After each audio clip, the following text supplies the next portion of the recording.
Para quizás ponerle un punto de partida a esta temática de la celiaquía y del gluten,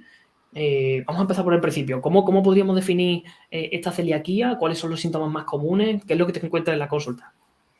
Bueno, Alejandro, lo primero quiero contextualizar que yo soy médico de familia, no soy digestivo, pero es verdad que desde hace muchos años trabajo con toda la parte más de microbiota intestinal, síntomas gastrointestinales, digestivos, y quizá por eso tengo mucha experiencia en el tema de la celiaquía, porque realmente estoy muy preocupada por esta patología que está tan infradiagnosticada. Se estima que alrededor del 75-80% de los celíacos están sin diagnosticar,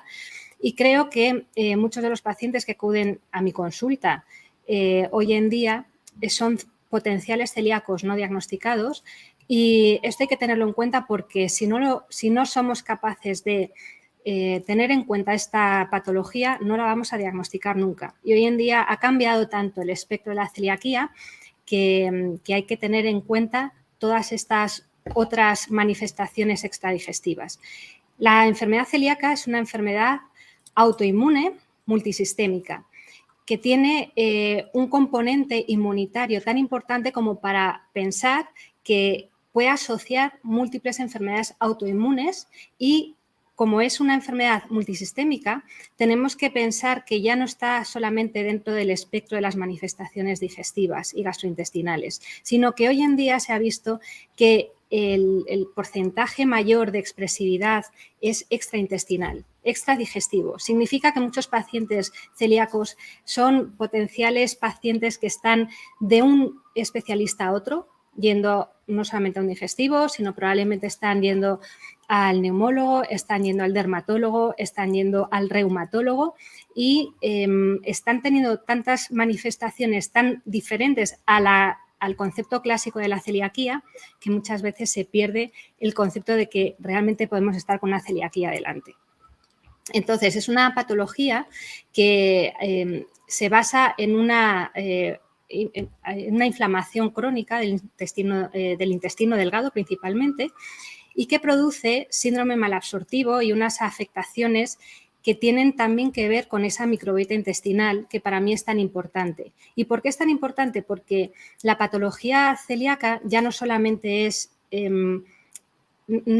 va a generar la autoinmunidad asociada que tiene la enfermedad celíaca, sino que va a generar también mucha patología asociada por alteraciones de esa microbiota, que cuando se desequilibra produce disbiosis intestinal. Y esta es una de las causas por la que muchos de los pacientes celíacos, incluso una vez diagnosticados, que no es fácil,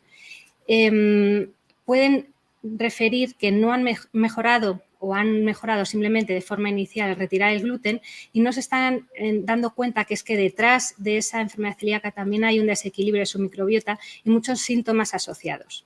Así que hay que tener en cuenta todo este compendio para poder hacer un diagnóstico adecuado hoy en día de la enfermedad celíaca. A mí,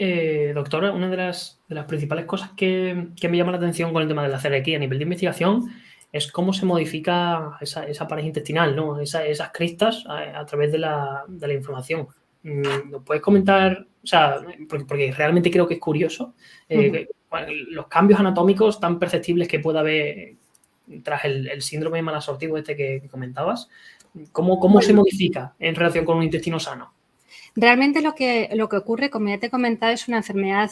autoinmunitaria en la que se producen autoanticuerpos contra el propio organismo, y a nivel intestinal se producen alteraciones de diverso grado y se evalúan según la escala de Mars para saber en qué grado de afectación de celiaquía, no si se es más o menos celíaco, simplemente el grado de afectación intestinal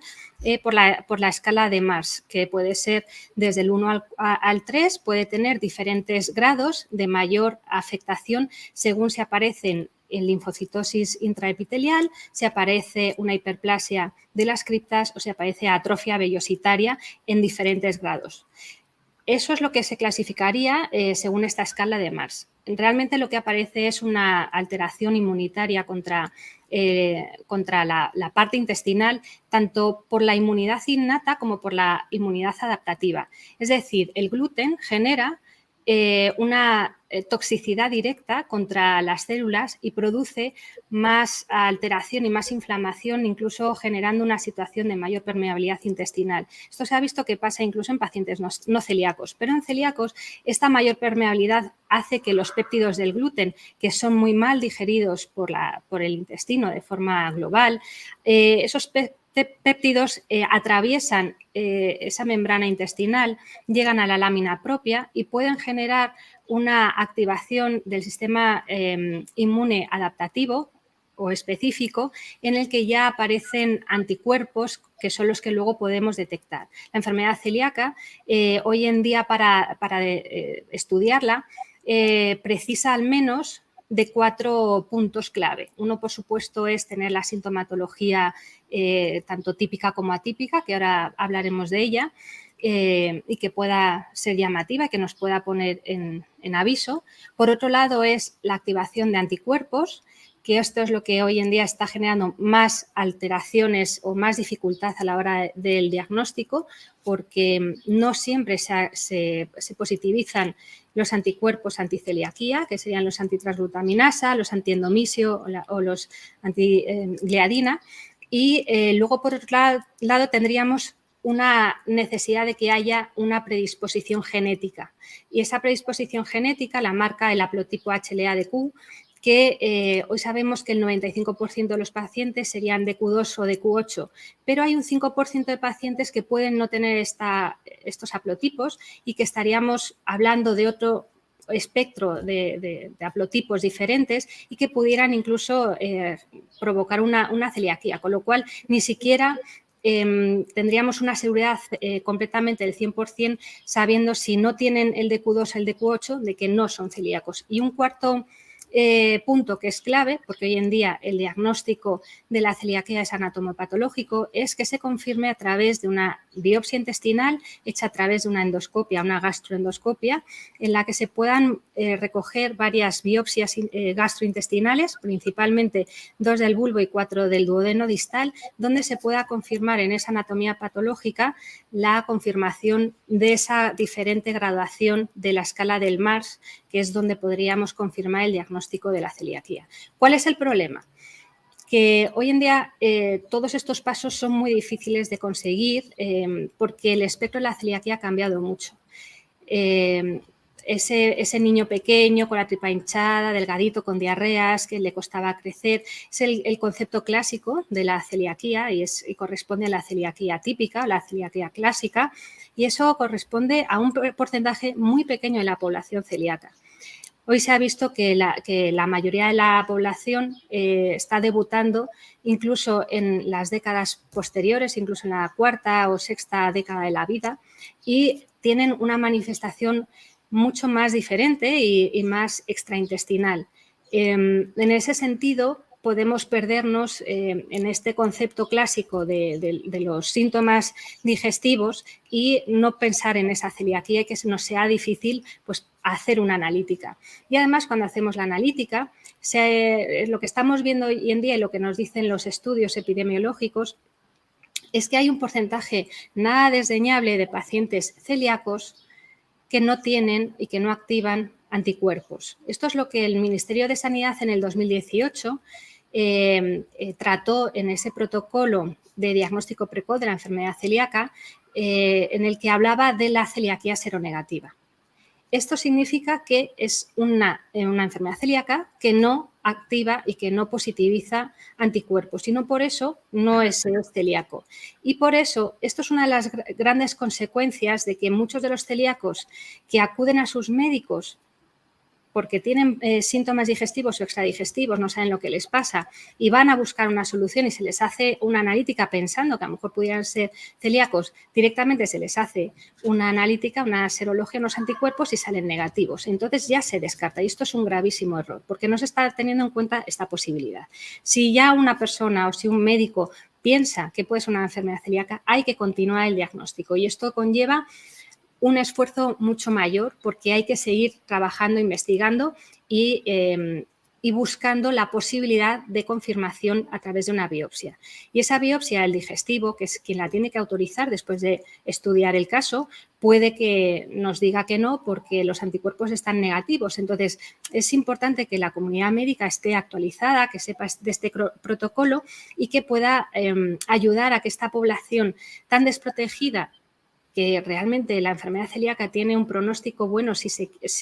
quitando el gluten y que no es un tratamiento farmacológico, pues que se pueda detectar a ese 80% de pacientes celíacos que no se están detectando y que van a asociar a lo largo de su vida un montón de patologías que producen muchísima baja calidad y mucha problemática. Entonces, es importante que hagamos difusión, como por ejemplo con este directo, que os agradezco muchísimo porque estoy muy sensibilizada con el tema del gluten. Me da mucha pena que no todos los profesionales estemos preparados o estemos actualizados, porque realmente es difícil, y que haya población que esté buscando una solución y no la encuentre ni siquiera entre nosotros, ¿no? Entonces, esto es muy importante. Sin duda, sin duda. Y además, como tú decías, es una perfecta ocasión para que todas las personas que tengan dudas, pues sepan de qué forma o cómo tienen que comunicarles a sus médicos o a sus profesionales o a sus especialistas, oye, qué pruebas o qué aspectos tengo que tener en cuenta para saber si es el gluten me está afectando y en qué magnitud, ¿no? Entonces, por hacer un poco resumen, nos ha dicho que con una prueba serológica, es decir, con un análisis de sangre, podríamos sacar parámetros que nos ayuden a saber si somos celíacos o no, una biopsia en varios sitios del intestino delgado. Eso es lo que se hace a nivel tradicional, ¿no? ¿Qué creerías complementariamente con los nuevos abordajes que tenemos ahora, microbiota y demás? ¿Qué crees que podría ser pertinente también para el diagnóstico según tu experiencia? Que apoyara lo que se hace tradicionalmente, me refiero. Pues mira, sobre todo sacar factores de confusión. Y me refiero a que hay que tener en cuenta que otro de los criterios que se utilizan para el diagnóstico de la enfermedad celíaca, sobre todo los que desarrollaron Fasano y Katasi, que son esos 4 más 1 más, que es la respuesta a la respuesta al gluten, a la retirada del gluten a nivel clínico, y que esto significa que cuando uno retira el gluten mejoran de sus síntomas y al volver a introducirlo empeoran. Entonces, Katasi y Fasano lo que propusieron es que de estos 5 puntos se pudieran cumplir 4, con lo cual podríamos dejar a un lado los anticuerpos o por ejemplo, la biopsia intestinal si los otros se cumplieran. Y en este sentido, este último criterio en el de que mejora la sintomatología clínica al retirar el gluten puede llevarnos a confusión. Y aquí hay que tener muchísimo cuidado porque al igual que estamos con un problema de infradiagnóstico, también podemos caer en la situación de lo contrario, de un sobrediagnóstico de enfermedad celíaca cuando lo que hay detrás puede ser otra alteración, porque el gluten produce muchas patologías, no solamente dentro de la enfermedad celíaca. Hay un espectro mucho más amplio de patologías asociadas al gluten, como puede ser la alergia al gluten, que esto es muy fácilmente que se les escape a muchos profesionales pedirlo, la sensibilidad al gluten o al trigo no celíaca, que cumpliría todos los criterios de una enfermedad celíaca, pero luego no se confirmaría ni por anticuerpos ni tampoco por biopsia intestinal. Y podría haber otra esfera de patologías asociadas al gluten que, por ejemplo, como es un alimento rico en FODMAP, que son todos los alimentos que son ricos en fructooligosacáridos y disacaridasas, los azúcares fermentables, y hoy en día que tenemos tanta patología de SIBOs, de sobrecrecimientos bacterianos, hay muchos pacientes que lo que tienen es un SIBO y, claro, al retirar el gluten como cereal, mejoran su sintomatología. Por eso es importante conocer bien el mundo de la microbiota intestinal y de las patologías de la disbiosis, porque pueden ayudarnos a quitar principalmente factores de confusión. Cuando el gluten afecta a nuestro intestino, no solamente genera más o menos permeabilidad dependiendo de la integridad de nuestra microbiota intestinal, sino que también a lo largo del tiempo el problema que tenemos con el gluten es que hacemos una dieta tan machacona en gluten, que es continuamente gluten para desayunar, para comer, para cenar y, si es escaso, a mitad de mañana y a mitad de tarde, ¿no? Entonces, el hecho de hacer dietas tan repetitivas que están hipersensibilizando nuestro sistema inmune, hace que también a nuestro intestino lo inflame y produzca alteraciones en distintas subpoblaciones microbianas, que toda esa microbiota pues son los trillones de microorganismos que son bacterias, virus, arqueas, hongos, parásitos que tenemos en nuestro intestino, que están en equilibrio funcionando de forma adecuada para darnos pues, todos los beneficios de su metabolismo, de su inmunidad, o sea, de la relación que tiene con nuestra inmunidad. Y cuando esta microbiota está muy alterada porque ese gluten está inflamando y está generando también mucha degradación o mucha disminución de los microorganismos beneficiosos y de los que son más inmunorreguladores, lo que aparecen son sobrecrecimientos de otro tipo de cepas que son oportunistas y que están ahí, pero en esos momentos en los que los microorganismos beneficiosos y buenos, los policías buenos, decrecen, pues estos oportunistas sobrecrecen y empiezan a producirse sobrecrecimientos bacterianos, como estábamos diciendo, esos SIBOs tan frecuentes hoy en día. Pueden aparecer sobrecrecimientos de cándidas intestinales y se producen esa sintomatología tan importante de la candidiasis intestinal, que no solamente produce síntomas como diarreas o gases o alteraciones intestinales, sino también produce mucha sintomatología sistémica de dolores de cabeza, malestar, dolores en todo el cuerpo, inflamación y migrañas, y eso también hay que tenerlo en cuenta. Y otro de los patógenos que pueden sobrecrecer son los parásitos. Esos parásitos también cuando sobrecrecen pueden producir mucha patología similar a la celiaquía, porque pueden producir diarreas y pueden provocar también síndromes malabsortivos y malestar general. Y el paciente puede pensar que tiene una enfermedad celíaca cuando realmente lo que hay es algo más ahí detrás. De hecho, cuando se hacen las biopsias intestinales, el tener un MARS 1 o MARS 2 hay que tener en cuenta que no es patógeno neumónico de la enfermedad celíaca, sino que puede ser también causado por otro tipo de patologías, como por ejemplo una giardiasis. Entonces, todo esto hay que tenerlo en cuenta y por eso conocer la microbiota intestinal, conocer la disbiosis, saber qué es lo que sucede cuando hay un aumento de esa permeabilidad intestinal es muy importante a la hora de tener en cuenta una enfermedad celíaca. Sí, o sea, hemos puesto encima de la mesa, oye, que quizás un gran volumen de la población sufre celiaquía y no lo sabe, que quizás no se están poniendo todos los requisitos basados en las últimas, digamos, investigaciones al respecto para saber si la persona tiene celiaquía o no. Pero pongámonos en la situación que, bueno, que ya sabemos para un paciente concreto que puede tener sensibilidad al gluten o puede tener celiaquía. Bajo tu experiencia, doctora, ¿qué desafíos, cuáles son los primeros desafíos que ven estas personas que, bueno, pues que finalmente se les diagnostica con celiaquía? ¿Cuáles son las primeras complicaciones, entre comillas, que se les presenta en su día a día? Bueno, la mayor dificultad hoy en día es que el consumo de gluten es tan amplio y es tan repetitivo y está en tantos sitios que hacer una dieta sin gluten se ha vuelto algo que puede llegar a aislar a un paciente y que puede generar mucha afectación social. Y ya sabemos que comemos no solamente para nutrirnos, sino también como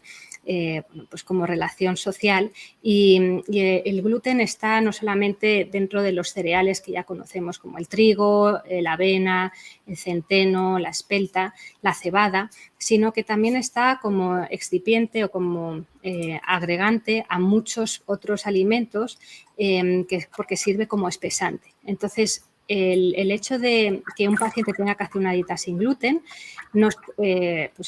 es un gran reto para los pacientes y, como yo les digo, es que además en España precisamente pues tenemos el gluten en todos lados, es que lo tenemos hasta en la sopa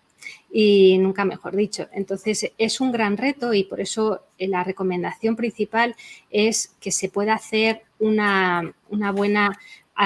buen asesoramiento con nutricionistas experimentados en celiaquía para que sepan cómo acceder ya no solamente a una lista de la compra adecuada y que en su domicilio no haya nada de gluten y que no haya contaminación cruzada ni trazas de gluten, que eso es fundamental, y que cuando salga fuera, que es quizá los momentos de mayor dificultad, pues sepa cómo tiene que elegir un buen restaurante donde no haya riesgo de contaminación cruzada por gluten. Yo creo que eso es lo más importante. Pero sobre todo lo que hay que entender es que los síntomas que tiene un paciente celíaco, cuando van más allá que la parte digestiva, bueno, ya no solamente la parte clásica, que es la que hemos hablado, y la típica, sino la atípica, que pueden ser pues esa aspirosis o ese ardor digestivo, sensación de hinchazón, sensación de plenitud digestiva. A veces también en ese reflujo puede aparecer dolor de garganta o incluso toses crónicas. Puede tener no solamente esos síntomas digestivos, también puede tener síntomas que ya no solamente pues entran en esta esfera, sino que puedan entrar como en la esfera de la astenia, más generales, ¿no? Del cansancio crónico, de dolores de cabeza, de anemias, porque hay un síndrome malabsortivo que puede provocar un déficit de absorción de hierro, o puede haber déficit de vitamina D, o puede haber déficit de vitamina K, y por eso una tendencia mayor a los sangrados. Hay que tener en cuenta pues, esas epistaxis o esos hematomas que pueden aparecer también. También hay que tener en cuenta que puede aparecer cierta sintomatología dermatológica, tanto la dermatitis herpetiforme, que es típica de la celiaquía. No es que todos los celíacos la tengan, pero si hay dermatitis herpetiforme hay una celiaquía por detrás, sino también pues, esa hiperkeratosis folicular que muchas veces aparece en los bracitos por aquí, en los niños principalmente, o en adultos que la tienen así como la piel de gallina. Y también puede aparecer algo que es muy importante, como esas aftas recurrentes que muchas veces aparecen pacientes en consulta. Es que me salen llagas en la boca continuamente y no sé de qué me vienen, o por ejemplo las fracturas en los huesos, porque al no haber una buena absorción de nutrientes, de ese calcio y de esa vitamina D y de ese fósforo, etcétera, lo que puede pasar es que esos huesos se debiliten, que produzca osteoporosis, que produzca osteopenias y que produzca osteomalacia, y eso genera mayor tendencia en esa desmineralización pues a tener mayor fracturas. Y por eso yo digo, es que hasta los traumatólogos tendrían que tener en cuenta cuando se encuentran con casos de niños que se rompen de una forma no traumática, no con un traumatismo de alto impacto como puede ser un accidente de coche, sino pues, jugando al fútbol o jugando a lo que sea y se fracturan un hueso. Ahí habría que hacer un diagnóstico diferencial y tener en cuenta la posibilidad de que haya una enfermedad celíaca. Entonces, bueno, pues en este sentido hay que tener en cuenta este tipo de síntomas, y luego a nivel analítico también habría que ver pues, esas posibles anemias o ferropenias por déficit de hierro, déficit de vitamina D, que muchas veces nos encontramos población que nos es muy difícil que le suba la vitamina D y tienen síndromes malabsortivos, o pueden aparecer en ciertos momentos también una alteración de las enzimas hepáticas. Entonces, hay tantos datos que nos hacen llevar a un razonamiento de que pueda ser una enfermedad celíaca que no nos deberíamos nunca rendir. Y como hay muchos pacientes que ya han empezado a escuchar, a ver si va a ser gluten, a ver si va a ser tal, ya intentan contactar con sus médicos, les hacen una analítica y salvo pequeñas excepciones que tienen ya una atrofia vellositaria enorme y por eso pueden desarrollar pues de una forma más sencilla o más fácil los anticuerpos. Si se los encuentran negativos, pues ya les dicen, no, pues aquí no hay una celiaquía. Y realmente el paciente empieza a decir, bueno, pues voy a probar a ver si al quitarme el gluten mejoro. Y esto es uno de los grandes problemas, porque claro, quitan el gluten, mejoran, pero cuando se lo dicen luego al médico otra vez o intentan ir a un digestivo, dicen, es que yo he mejorado un montón al quitar el gluten, ahí la dificultad todavía se multiplica, porque ya la posibilidad de encontrar una biopsia positiva es mucho menor, porque la afectación de la celiaquía es parcheada en el intestino, y al ser parcheada a veces pues no encontramos, o cuando se cogen diferentes muestras es difícil dar justo con la zona donde pueda haber más posibilidades de atrofia vellositaria o de alteraciones, y si encima hemos quitado el gluten o ya el paciente lleva un tiempo retirándolo o disminuyéndolo mucho, esas lesiones disminuyen. Entonces, el diagnóstico al final se puede quedar en un sí, pero no, pero sí, pero no ha quedado claro, pero no estoy convencido. Y si no hay una celiaquía, no pasa nada por retirar el gluten y hacer una vida baja en gluten, siempre que no sea en base a comer alimentos, o sea, productos sin gluten, que los productos refinados sin gluten pues no son los más recomendados, sino una dieta mediterránea, que en la carnicería, en la pescadería y en la frutería no hay gluten, como digo yo. Entonces, si el paciente empieza a hacer una dieta sin gluten, nos dificulta mucho el dar con un diagnóstico correcto. Y si realmente había una celiaquía y el paciente no lo sabe, lo que sabemos nosotros por experiencia clínica y lo que nos dicen los estudios epidemiológicos es que el paciente al principio sí hace una dieta sin gluten bastante estricta, pero luego se relaja, porque total, como no tengo el diagnóstico, bueno, pues tampoco sé si esto será, si no será, bueno, qué tontería, a lo mejor pues no era, y claro, como además parece que la sociedad pues no te deja, ¿no?, comer sin gluten, pues ya cedes a las presiones y al final el paciente termina volviendo a consumir gluten. Y esto puede conllevar un riesgo de asociación de otras enfermedades autoinmunes a largo plazo que no son ninguna tontería. Entonces, por eso hacer un buen diagnóstico es importante y sobre todo estar pendiente de que nuestros pacientes puedan ser potenciales celíacos.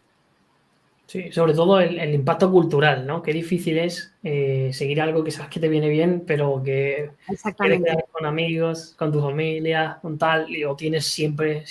presente. Doctora, Exactamente, pero de verdad, esto, Alejandro, quiero un poco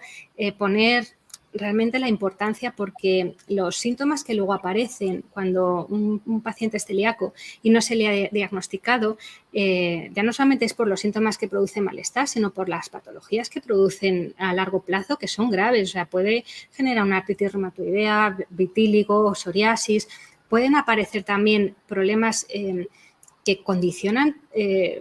pues incluso el tener que adoptar un hijo porque te ha generado infertilidad. Y yo tengo pacientes así, tengo mujeres pues que se les ha diagnosticado, que bueno, pues les he podido hacer un diagnóstico cuando las he visto ya pues con 60, 50 años de su celiaquía, y entonces empezando a tirar del hilo podemos entender qué es lo que ha pasado toda su vida y claro, a qué se debían esos problemas de fertilidad que le han llevado a tantísimos,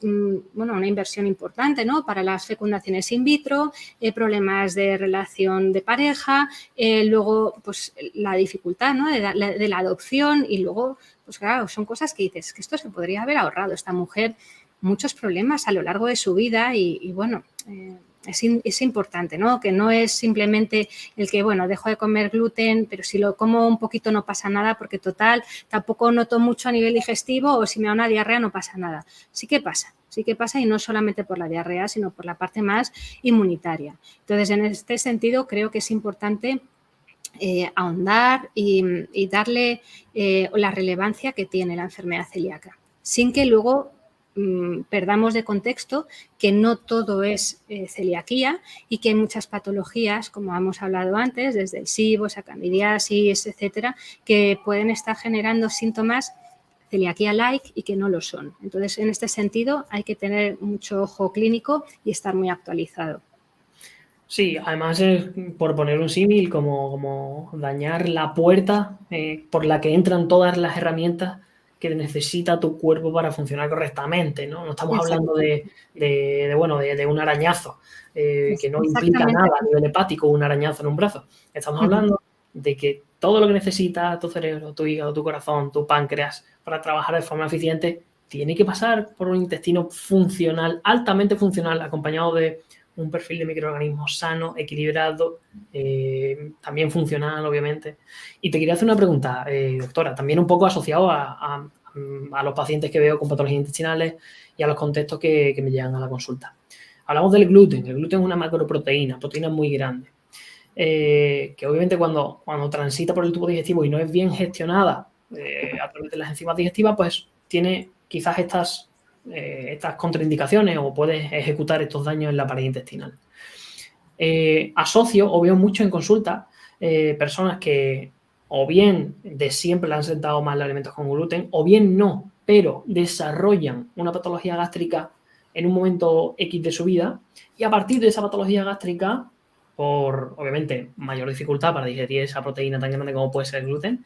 desarrollan todos estos síntomas que estamos hablando hoy asociados a celiaquía o asociados a mala absorción, etcétera, etcétera. ¿Tienes experiencia con esto? Es decir, ¿vinculas tú también esta relación de disfuncionalidad estomacal a nivel de, yo qué sé, hipocloridria, de Helicobacter pylori positivo, a un mayor porcentaje o una mayor complicación de esta celiaquía?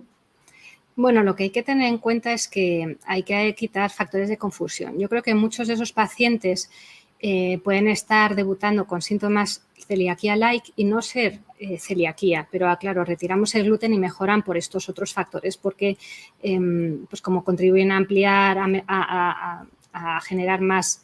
permeabilidad intestinal o más disbiosis y más SIBOs, pues claro, es normal que al retirar el gluten mejoren, pero no siempre es porque haya una celiaquía detrás. Y esto es por lo que,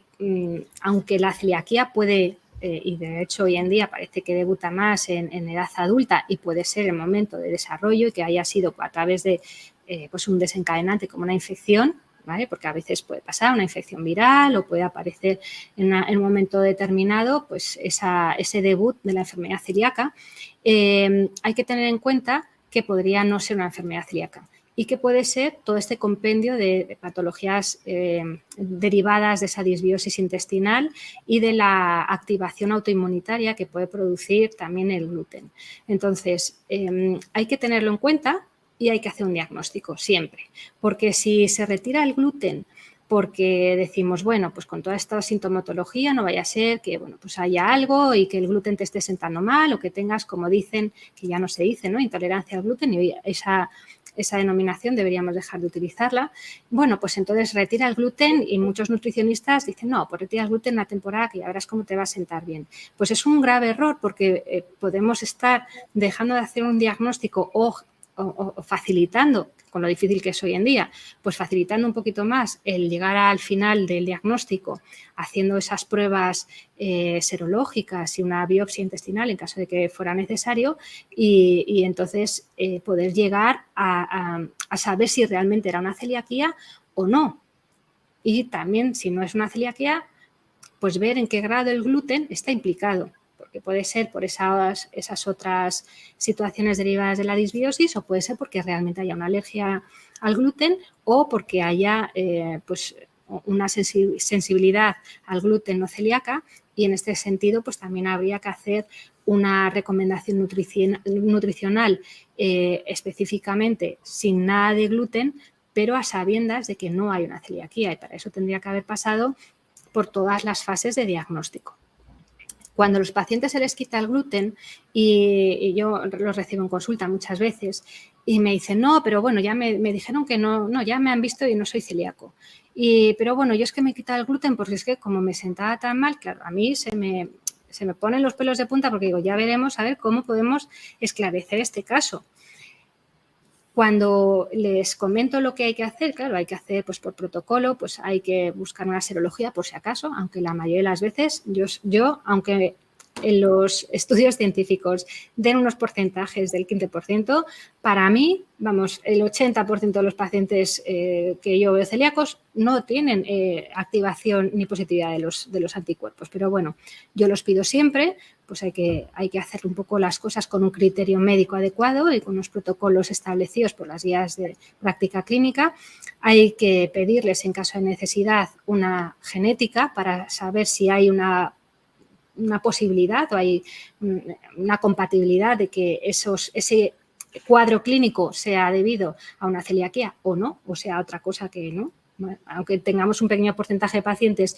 celíacos que no tienen los haplotipos típicos, el DQ2 y el DQ8 o el HALF-DQ7, o sea, el HALF-DQ2 y el 7.5, bueno, sí que sabemos que si no es esa genética, hombre, pues las posibilidades de que sea celiaquía son mínimas. Pero bueno, habría que hacerlo y también habría que valorar, en caso de que fuera positivo, y tenga unos anticuerpos más o menos positivos, pues poderlo derivar a un especialista, a un digestivo, para que pueda terminar de hacer el diagnóstico endoscópico y con una biopsia adecuada en caso de necesidad. Y si a ese paciente ya lleva mucho tiempo sin gluten o con una dieta bajita en gluten, habría que intentar pedir un tipo de estudio, que es la citometría de flujo, para poder hacer el inmunofenotipo y ver si hay un tipo de linfocitos intraepiteliales que aumentan y que pueden dar esa positividad al gluten, aunque los otros patrones hayan dado negativos. Entonces, hay que consultar siempre y derivar a un especialista siempre que tengamos la duda antes de quitar el gluten, porque si no, a ese paciente le podemos estar complicando la vida.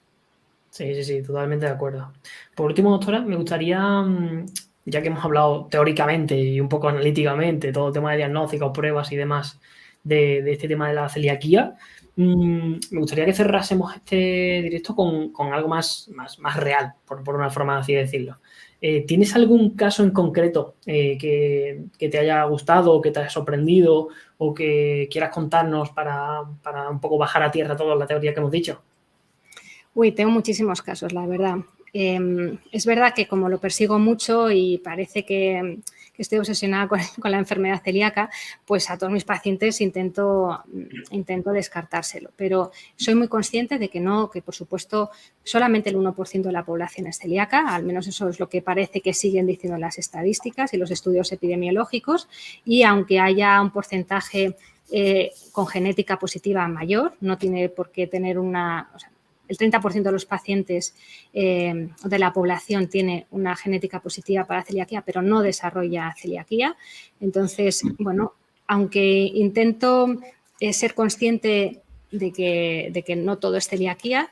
también intento que no se me pase, porque hay muchos casos que me han sorprendido, incluso cuando menos me lo esperaba. Tengo el caso reciente, por ejemplo, de un paciente al que, bueno,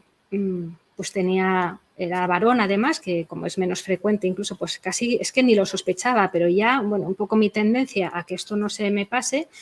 decidí hacerle un estudio, pues porque principalmente tenía antecedentes de cáncer de colon y me preocupaba porque también sus hijos mostraban ya, o sea, no les había conocido todavía, pero bueno, sí que en mi forma de trabajar hago una anamnesis muy, muy amplia en la que también pregunto y me entero de cómo está la salud del entorno familiar, y parecía que los hijos pues tenían un fenotipo que pudiera ser llamativo dentro de una celiaquía clásica, y además, bueno, pues había una sospecha en esos niños. Entonces dije, vamos a ver si este paciente mío que venía, es que además venía por otra cosa, o sea, que es que ni siquiera era un tema ni digestivo, ni eran grandes problemas de salud, pero le dije, mira, antes de hacerte unas recomendaciones adecuadas de nutrición y poder decirte pues si tienes que tomar más o menos trigo, preferiría quedarme tranquila, no se nos vaya a escapar que pudieras tener una celiaquía, aunque sea una celiaquía potencial. Y en este caso, igualmente teníamos anticuerpos casi negativos, o sea, eran prácticamente llegaban uno de ellos al límite, pero no eran 10 veces más, ni eran tan altos como se pide para dar una alerta, ¿no?, de que pudiera ser una positividad a celiaquía. Dije, bueno, yo no me quedo tranquila, prefiero derivarte. Derivé a una unidad de celiaquía para que le pudieran hacer este tipo de estudio, una endoscopia de forma adecuada, con suficiente muestreo de biopsias, y precisamente salió positivo. Entonces, nunca hay que descartar o desestimar la posibilidad de que este paciente pues, pudiera serlo, y la verdad es que me alegro porque, bueno, pues probablemente le hemos ahorrado que pudiera desarrollar a largo plazo patologías serias, porque incluso el cáncer de colon puede estar asociado a la celiaquía. Y también tengo algunos otros casos, te voy a contar otros dos que me parecen muy interesantes y relevantes, porque uno de ellos es de un niño pequeño. Yo como médico de familia pues veo de todas las edades, y era un niño pequeño de una paciente mía a la que no tenía una celiaquía, pero ya habíamos visto que algo con el gluten tenía. Y me contaba que tenía un problema con su hijo porque tenía una hiperactividad bueno, de hecho estaba diagnosticado de TDAH, de trastorno por déficit de atención e hiperactividad.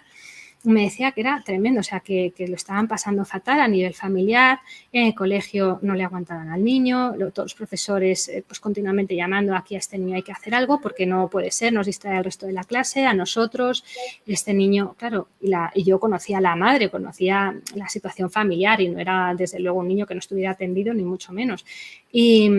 entonces le dije, vamos a hacer un estudio, no vaya a ser que tu hijo esté generando síntomas que puedan también tener que ver con esa neuroinflamación que puede provocar la enfermedad celíaca, el gluten, porque hay una esfera que llamamos el neurogluten y que puede entrar incluso en esa esfera de trastornos un poco más globales y más generales y más inespecíficos, que ya no solamente es el cansancio, la astenia, el dolor de cabeza, sino la ansiedad, la depresión, incluso la hiperactividad. Y entonces le hicimos pruebas a este niño y realmente salió positivo desde el primer, o sea, con las analíticas directamente, salió positivo, ya le derivé para hacerle las pruebas pertinentes. Es verdad que la ESCAN, si a los niños se les detecta anticuerpos por encima de 10 veces el valor límite superior, pueden ahorrarse una endoscopia, pero bueno, ya yo le derivé al digestivo para que pudieran confirmar el diagnóstico y realmente este niño, después de quitarle el gluten, cambió completamente su actitud y su inquietud. Esto no significa que todos los niños con TDAH tengan una celiaquía, pero por supuesto habría que descartarlo. Y este niño, claro, le ha cambiado la vida. De hecho, los padres, bueno, estaban hiper agradecidos y es que desde el cole decían, ¿pero qué habéis hecho? ¿Cómo ha sido esto? ¿Qué medicación le habéis dado? Por suerte, pues no había tenido que ser una medicación de por vida o de muchísimos años, sino que había sido una corrección nutricional, entendiendo que aquí estaba habiendo un problema muy serio de salud y una hiperactivación del sistema nervioso central a través del nervio vago y sistema neuroentérico por ese gluten. Entonces, este es un caso también muy interesante. Y otro que te quería contar, como me decías, cuéntanos, tengo tantos casos, pero este otro era también de una mujer, pues este fue hace, me parece que como un par de meses, es bastante reciente. Y una mujer, pues como de 50 años, que consultaba, bueno, pues desesperada porque ya no sabía qué hacer, con un sobrepeso muy importante y que llevaba pues más de 30 años a dietas, que lo había probado todo, había hecho todas las dietas de moda, había probado todo lo posible, todos los sobres, proteínas, vitaminas, había hecho la dieta Dukan, había hecho la dieta de todo, había hecho de todo y no perdía peso o hacía mucho efecto yo-yo, que es lo que pasa muchas veces. Entonces, bueno, yo no me dedico para nada al sobrepeso, pero bueno, muchos de mis pacientes, como bajan de peso, luego el correco, pues muchos pacientes me vienen más que nada porque entienden que yo busco qué hay detrás de ahí. Y entonces a esta paciente le dije, vamos a ver qué hay detrás de tu bloqueo metabólico, porque yo lo entiendo como un bloqueo del metabolismo. Porque el cuerpo en salud, cuando está equilibrado, tiene un peso adecuado, encuentra la forma de satisfacción a través de la alimentación sin excesos, entonces encuentra el peso adecuado. Entonces, en este caso había algo y bueno, fue interesante porque no tenía celiaquía, pero esta mujer tenía una IgE positiva al gluten. Entonces, esta mujer tenía una alergia al gluten. Y fue quitarle el gluten, pero haciendo con un esmero, viendo que no hubiera nada en su dieta que pudiera tener trazas de gluten. Esa mujer en un mes había perdido 7 kilos. Fue algo muy llamativo, bueno, todavía está hoy en día en consulta. Y bueno, seguimos trabajando porque, claro, no solamente es el haber quitado el gluten, sino luego todos los efectos deleterios que ha generado esa inflamación, ese bloqueo metabólico, esa disbiosis, y hay que seguir trabajando mucho. Pero es muy interesante para tenerlo en cuenta y a veces los diagnósticos pasan simplemente por hacer una IgE antitransglutaminasa y no se mira nada más. Y esto no puede ser, no se puede hacer esto porque generamos mucha iatrogenia. Sí, la verdad es que están súper guay estos casos porque explican un poco o enseñan que no lo preestablecido para abordar X cosa puede ser adecuado y al contrario, que como tenemos, digamos, patrones de intervención para personas con dermatitis, para personas con sensibilidad intestinal, para personas con tal, que muchas veces la investigación en salud no se da y es lo que más se necesita en la mayoría de los casos. Una persona que dedique tiempo a tu caso, mire, te pida pruebas, haga el estudio Exactamente. que haga falta y demás. Ese es uno de los grandes problemas, el tiempo, efectivamente. Sí, sobre todo. Pero bueno, oye, pues te quiero dar las gracias por haber estado por aquí, por habernos contado todas estas novedades sobre la celiaquía, que creo que son bastante importantes y sobre todo que la población entienda bueno, que quizás lo que le digan de primera se tiene que coger, pero tener una inquietud de ir más allá, de contactar con personas y que quieran. De no conformarse nunca. Entonces, pues creo que es súper importante y este directo a mí me ha gustado mucho porque creo que es súper esclarecedor para personas que a lo mejor tienen algún tipo de síntoma intestinal y están como estancadas en su diagnóstico, están estancadas en lo que se hace de forma común. Así que nada, para terminar, a mí me gustaría que nos comentaras a todos los que estamos aquí, bueno, pues dónde pueden encontrarte, si pasas consulta de forma presencial, de forma online, un poco sobre tu apartado profesional y bueno, ya después nos despedimos. Pues nada, yo trabajo online ahora actualmente, tengo un equipo grande de personas con las que ayudo a mis pacientes a hacer cambios en sus hábitos de vida y hacer diagnósticos profundos en los que, dedicándoles el tiempo necesario, porque mis consultas pues son de aproximadamente 1 hora de duración, me da tiempo a poder investigar, a entender, a contextualizar sus síntomas y a trabajarlos y a investigar con diferentes pruebas más allá de las básicas que se hacen en cualquier laboratorio, sino algunas un poquito más profundas. Entonces, yo trabajo online con un equipo grande de personas y con una metodología basada en 6 pasos en las que trabajo pues eliminando tóxicos ambientales, trabajando con la alimentación, con la microbiota intestinal, todo lo que tiene que ver con la naturaleza, los ciclos circadianos, la inflamación sistémica, el origen de las enfermedades, el origen emocional. Y es con lo que me apasiona mi vida, trabajar, ver a pacientes y disfrutar de una profesión tan bonita como la de los médicos y que hoy en día,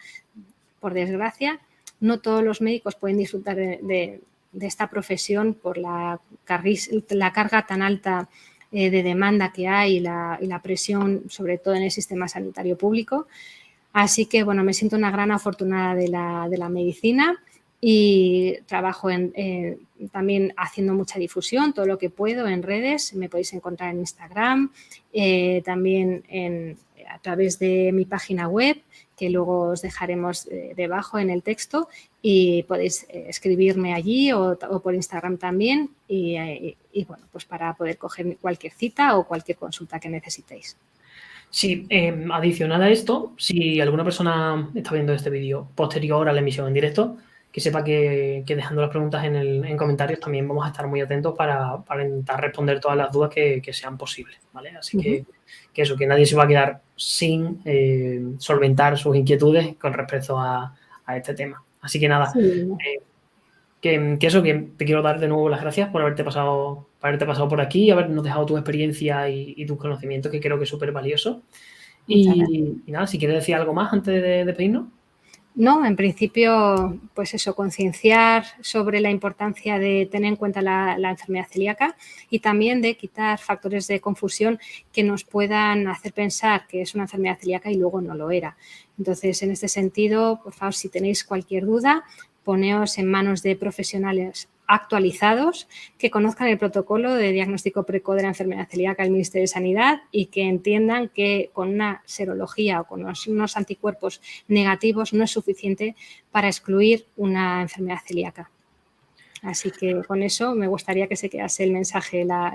quienes nos estén escuchando. Sí, yo creo que sí. Pues nada, estamos encantados de haberte tenido aquí.